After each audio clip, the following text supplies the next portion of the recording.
Olá, digníssimos! Sejam muito bem-vindos ao canal Conservadores.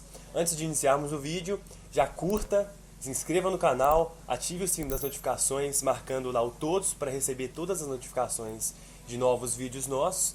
E vamos ao tema, né? Hoje nós vamos falar do Teatro das Tesouras, a falsa oposição. Roda a vinheta conservadora aí.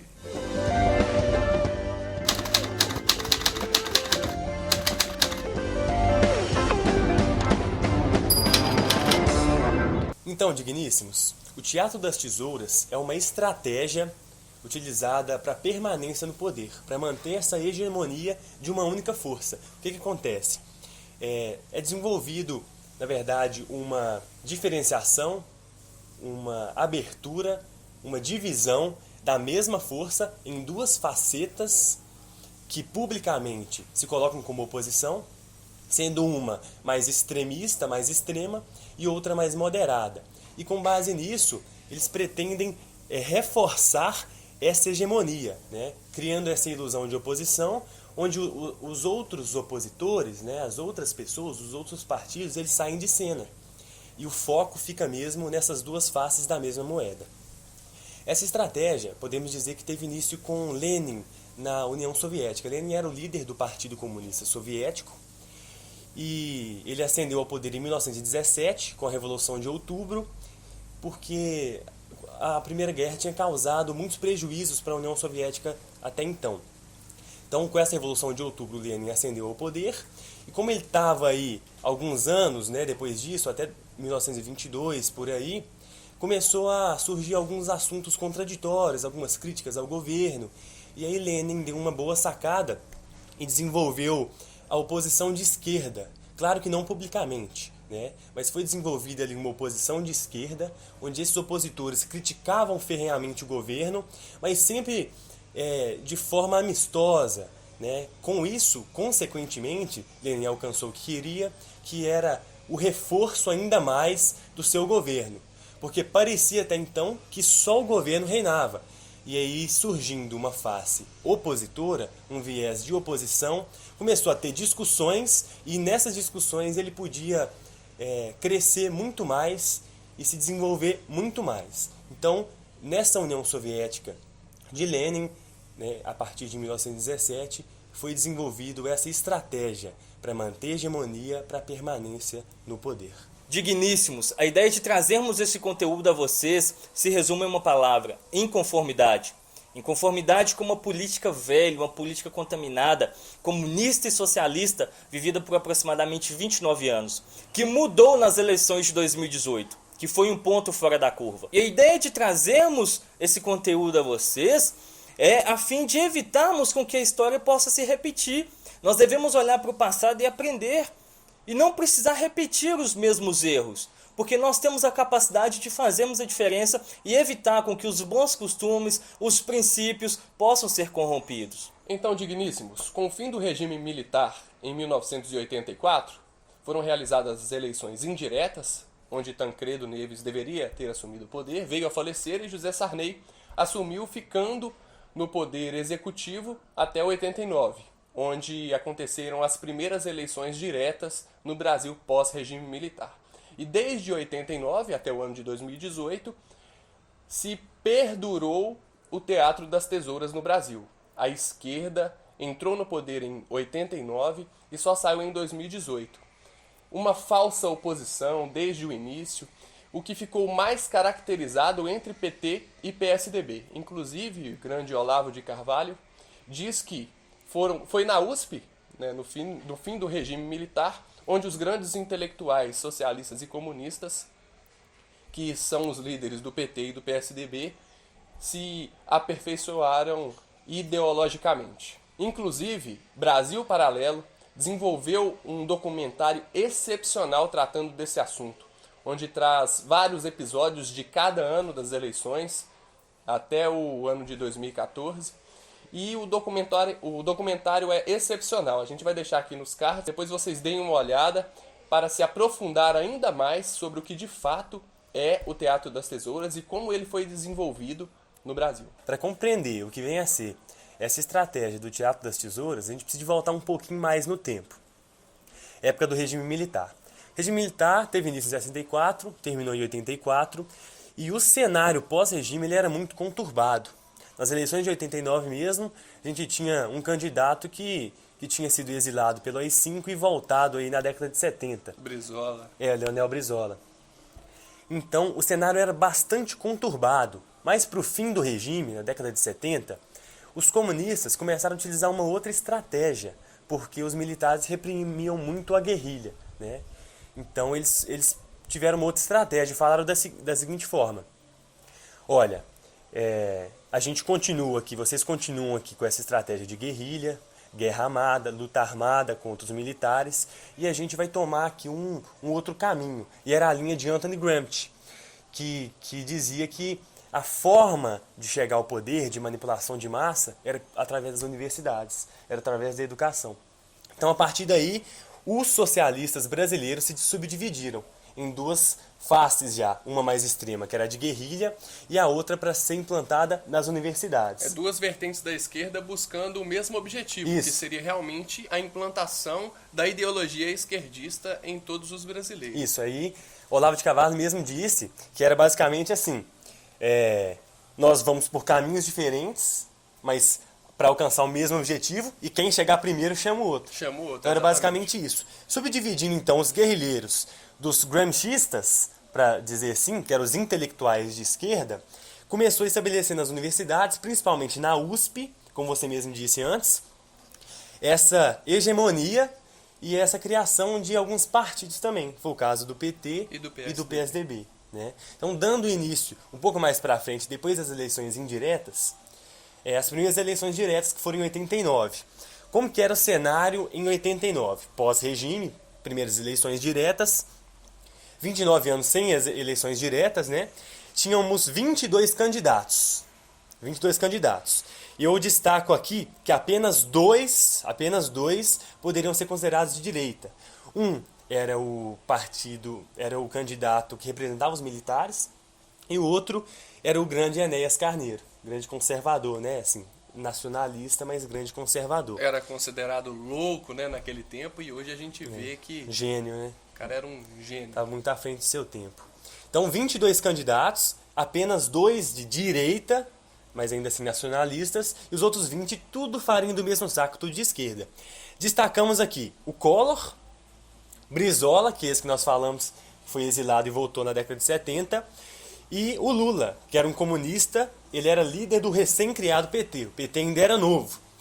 Em 89, para a gente ver como que funcionou o Teatro das Tesouras em 89. Brizola criticava Lula. Lula é um burro, incapaz. Eles ficavam trocando Não é estudado, farpas, né? Isso, trocando farpas. E quando foi para o segundo turno, Brizola já juntou com Lula, já montou essa força, e uniram. Acabou as críticas, começou a ter só elogio, né? Porque Lula e Fernando Collor foram pro segundo turno em 89. Isso. E aí, com esse segundo turno, o cenário não era bom pro Lula, porque em 89 mesmo estava caindo o Muro de Berlim, onde estava separando a Alemanha comunista e capitalista. Então o cenário internacional não era propenso pro Lula. Comunismo não, ninguém queria comunismo no cenário internacional. Um outro ponto interessante depois de eleito, Collor indicou como ministra Zélia Cardoso, que era comunista também. Do PT. Isso. Então, Collor, que era oposição também ao comunismo, indica uma comunista para preencher os seus ministérios. Em 90 é fundado aí o Foro de São Paulo, com Lula e parceria aí com partidos de esquerda de toda a América Latina, inclusive Fidel Castro. E também em 92 teve a renúncia de Collor, próximo ao impeachment, Itamar assumiu. Veio aí depois o início do Plano Real, que eles na verdade postergaram um pouco, né? Mas o início do Plano Real começou aí com Itamar Franco, que era o vice do Collor. Exatamente. Inclusive, Fernando Henrique Cardoso foi ministro da Fazenda no governo do Itamar Franco. E já começou a desenvolver o Plano Real. Mas, estrategicamente, eles deixaram para implantar o Plano Real em 94. Foi onde Fernando Henrique Cardoso anunciou que concorreria às eleições daquela época. Fernando Henrique Cardoso fazia oposição em 94 com Lula. o Brasil já estava ainda com uma crise econômica muito grande, teve o impeachment de Collor, o Brasil não estava bem. E Fernando Henrique Cardoso veio com o Plano Real, com a implantação do Plano Real em 94, e acabou, de fato, melhorando o Brasil naquele período das eleições, pré-eleitoral, né? Período eleitoral.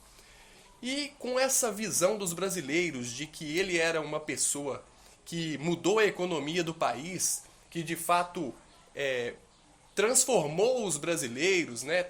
Com a implantação do Plano Real, ele passou a ser muito bem visto, vindo inclusive a ganhar as eleições, mais uma vez de Lula, que em 94 se candidatou e fazia essa oposição ao Fernando Henrique Cardoso. A direita, quem representava a direita também naquela época foi Enéas Carneiro, mais uma vez, em 94, representando a direita brasileira. E a grande disputa foi por um socialista, Lula, e um social-democrata, que era o Fernando Henrique Cardoso. Então, a esquerda disputando entre si. Inclusive, em 1997, Fernando Henrique Cardoso implantou uma emenda constitucional visando a reeleição. E Fernando Henrique Cardoso passou a concorrer mais uma vez no ano de 98. Inclusive, no ano de 98, após todo esse avanço e todo esse sucesso no Plano Real, Fernando Henrique ele vem para sua reeleição em uma disputa ferrenha com Lula. Lula, sua representatividade, um comunismo, e FHC, como já foi dito, um social-democrata. E a partir daí, dessa briga ferrenha, ele demonstra que o Brasil teve sucesso no Plano Real. Lula, muito pelo contrário, já desacredita desse plano, desacredita desse projeto, e o Brasil ele entra numa crise financeira. Ele entra numa crise financeira interna e também, após alguns meses, ele se depara com uma crise financeira internacional. E as eleições de 98 já surgiu aí a grandiosa urna eletrônica, Exatamente. Né? Foi inclusive o ano que eu nasci. Eu peço até desculpa a vocês por trazer junto comigo as urnas eletrônicas. Voto impresso. Isso é um dos temas que a gente vai até tratar mais à frente sobre a urna eletrônica. A gente vai ver se isso é confiável ou não.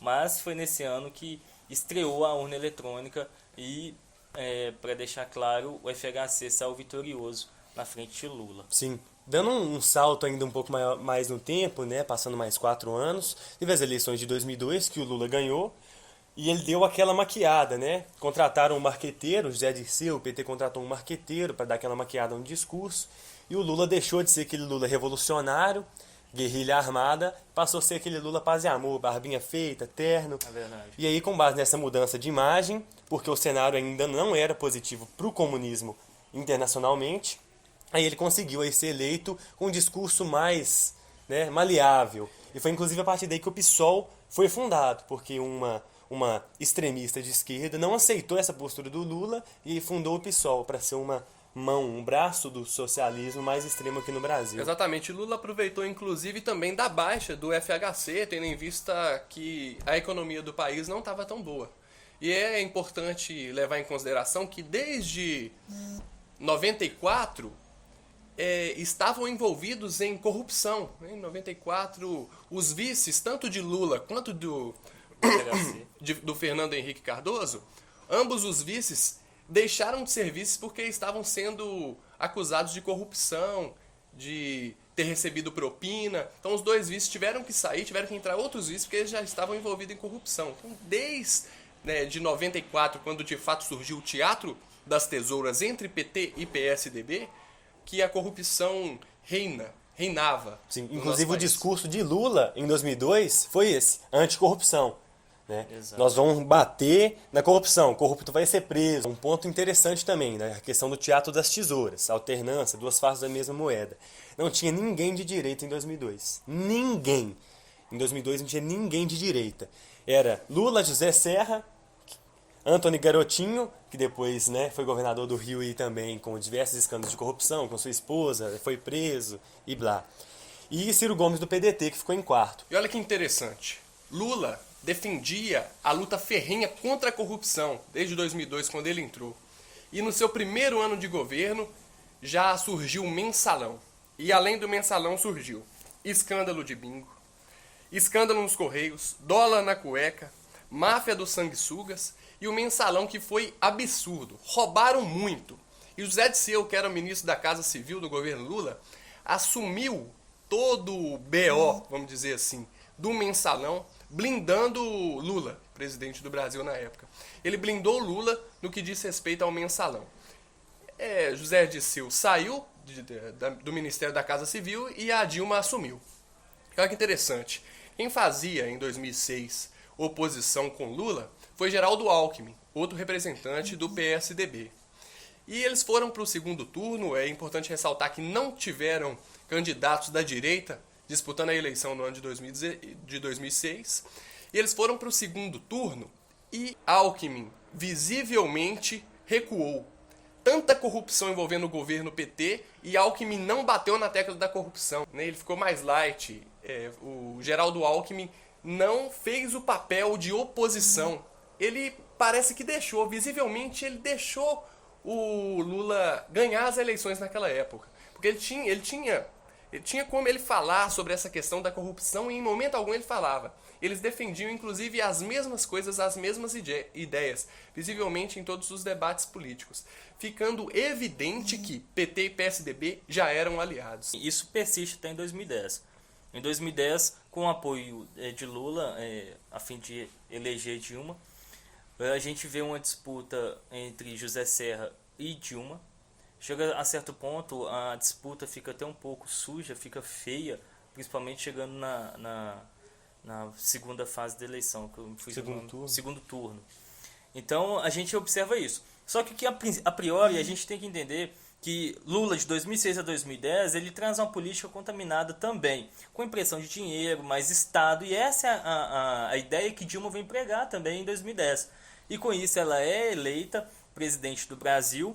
Mesmo envolvida em tanta corrupção, ela conseguiu a eleição, né? Lula carregou ela nas costas, vamos dizer assim. Exatamente. Mas como ele tinha sido blindado por Dirceu no mensalão, a imagem dele estava assim intacta. E conseguiram aí eleger graças a às Dilma, né? políticas públicas, né? Assim, a sociedade via com bons olhos, né, o governo petista. Exatamente. E aí continua aquela política linear e que Hegel explica que para ter uma diversidade, para ter uma disputa, tem que haver duas correntes. Mas ainda persistia linear, considerando que havia só um candidato à presidência, que no caso era Levi Fidelix, mas não apresentava tanta expressividade. Representando a direita. Isso. Só ele, mesmo assim não era. Exatamente. Pouca expressão. Isso. E em 2010, qualquer um dos dois que ganhasse era a mesma coisa. Exato. Serra já estava populista, do mesmo jeito que a Eles Dilma. Era defendiam mesmo as discurso, mesmas ideias. mesma coisa. Vamos aprimorar o Minha Casa Minha Vida. Vamos aperfeiçoar o Bolsa Família. Então, as meias ideias. Funcionalismo público, assim, o Isso, Estado inflado, exatamente. né? Exatamente. Mais um pouco pra frente, já em 2014, reeleição de Dilma, assim, era quase que inacreditável que ela iria se reeleger, mas acabou acontecendo, Disputando né? com Aécio Neves. Aécio Neves, o foco de novo, PT, PSDB. Já não mais imagem de Serra ou de Alckmin, mas de Aécio Neves, social-democracia de novo. Teve até uma disputa ali entre eles, mas farinha do mesmo saco. Aparentemente, né, nas urnas eletrônicas foi uma disputa muito acirrada. Ela ganhou por uma diferença de votos bem pouca em relação a Aécio Neves, mas enfim, a mesma esquerda no poder. E ó, pra gente ver, em 2014 tínhamos 11 candidatos e de direita a gente só tinha o Levi Fidelix e o pastor Everaldo, né, de direita. Só Levi Fidelix e pastor Everaldo. Então, assim, um cenário totalmente contaminado. Os principais eram a Dilma, o Aécio do PSDB, a Marina Silva do PSB. Então, não tinha pra onde correr de novo. Olha o teatro das tesouras aí. Várias faces da mesma moeda. Complicado. E o governo petista afundado na corrupção. Mensalão foi fichinha em vista do que o governo Dilma fez, que foi o Petrolão. Bilhões e bilhões na frente do mensalão, então, assim, afundado na corrupção. Lava Jato, era ano de Copa, então teve supervalorização dos estádios.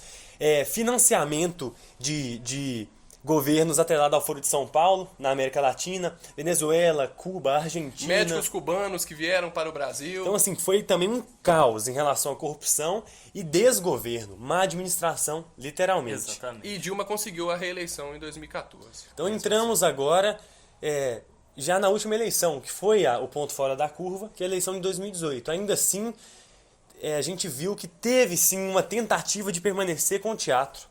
E, assim, graças a Deus isso pôde ser quebrado e hoje a gente, pelo menos, saiu dessas amarras ideológicas e hegemônicas da esquerda. Isso se iniciou graças à população que, no ano de 2016, começou com aquelas manifestações no que diz respeito àqueles centavos que aumentaram nas passagens de ônibus, onde acabou acarretando o impeachment da presidente Dilma, na época, assumindo o governo Michel Temer. Até então, era proibido discutir ideologia no Brasil. Mas começou a partir daí. O Olavo de Carvalho trouxe, começaram a surgir alguns intelectuais também conservadores, de direita. E aí, graças a Deus, a gente pôde quebrar essa hegemonia. E não certo? graças à mídia também, porque o foco, né, dessa mudança foi exatamente a internet, né, as redes sociais. Isso foi estimulando as pessoas a pensarem. Tudo que nós pregamos aqui no canal, a maioria da população brasileira começou a desenvolver durante o último mandato do governo da Dilma. E é importantíssimo ressaltar a questão dos candidatos que estavam aí no pleito de 2018.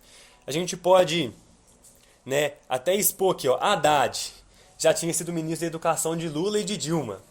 O Ciro tinha sido ministro da Fazenda no governo de Itamar Franco e ministro da Integração Nacional no governo do Lula. Henrique Meirelles, do MDB, tinha sido ministro da Fazenda no governo Temer e presidente do Banco Central no governo Lula. Marina Silva, que foi ministra do Meio Ambiente no governo Lula. Democraticamente. Exatamente. Então, assim, contaminadíssimo. A única forma de sair dessa hegemonia da esquerda que aconteceu em 2018 era ou com Bolsonaro, que foi eleito, ou com João Amoedo, que era um viés mais liberalismo clássico. E também o Cabo Daciolo, né, que representava também anti-esquerda. Exatamente. Então, assim, a gente viu que o que aconteceu no Brasil nesses 29 anos. E em 2018 a gente pôde respirar um pouco. Então, foi muito complicado isso que a gente passou. E esperamos de coração nunca mais passar por essa hegemonia. Então, a gente deve compreender esse nosso passado para não poder repeti-lo. No nosso vídeo dos conservadores, até nós vamos deixar aqui no card, tem uma frase de Jorge Santayana: quem não conhece o seu passado está fadado a repeti-lo. Então, a gente tem que conhecer esse nosso passado turbulento, que foi a hegemonia de esquerda. E a gente tem sim que polarizar, tem que ter sim, isso é democracia, dois lados, duas vertentes, duas ideias, para poder combater. Esquerda contra esquerda não é saudável. Se for a direita contra a direita, não vai ter um viés esquerdista, não é saudável. A gente tem que ter divergência para que a democracia seja plena, que a gente tenha liberdade de escolha. Então, digníssimos, muito obrigado. Esse foi o vídeo de hoje. Se inscreva no nosso canal e compartilhe esse vídeo. Não é isso, não. Meu Deus, ia ficar tão bonito, direto. Então, digníssimos, muito obrigado por ter nos acompanhado até aqui. Esse foi o vídeo de hoje. Curta nosso vídeo e se inscreva no nosso canal. Ative o sino e deixa aqui embaixo a sua sugestão de tema. Muito obrigado e até breve.